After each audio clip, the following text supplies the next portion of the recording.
আমি bear Grylls. আমি British special ফোর্সে কাজ করেছি, এভারেস্টে চড়ে উঠেছি, আর আর্কটিকে জমাট বাঁধা মহাসাগর পার হয়েছি। এবার আমার চ্যালেঞ্জ সম্পূর্ণ একা আমেরিকার সবচেয়ে ভয়ঙ্কর জায়গায় নেমে পড়া, একদম ভাল লাগছে না। Rocky mountain. লক্ষ লক্ষ মানুষ প্রতি বছর এখানে বেড়াতে আসে, তাড়াতাড়ি, তাড়াতাড়ি তার মধ্যে করো। প্রায় 2000 জন বেঁচে ফেরেনি না। এক্ষুনি পালাতে হবে।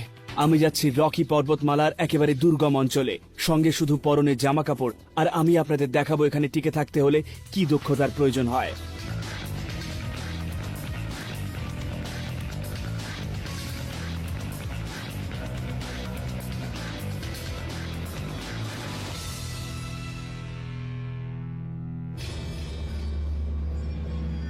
আমি এখন ক্যানাডার সীমান্তের কাছাকাছি রকি মাউন্টেনের প্রায় 9000 ফুট ওপর দিয়ে উড়ে চলেছি।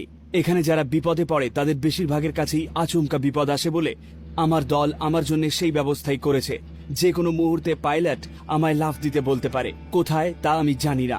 আমার কাছে ম্যাপ নেই, বাড়তি কোনো জামা কাপড় নেই, এবার যেতে পারো বের, গুড লাক। জল নেই, খাবারও নেই, আর কোনো মোবাইল ফোনও নেই। আর আমাকে নিজের ক্ষমতায় 5 দিনের মধ্যে এখান থেকে বেঁচে বেরিয়ে আসতে হবে।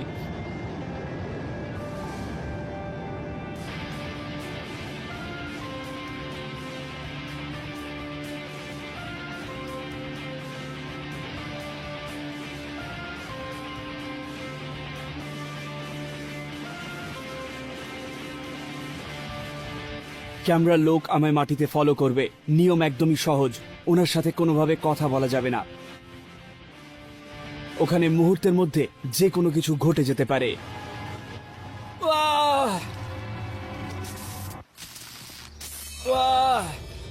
খুব জোরে লাগলো।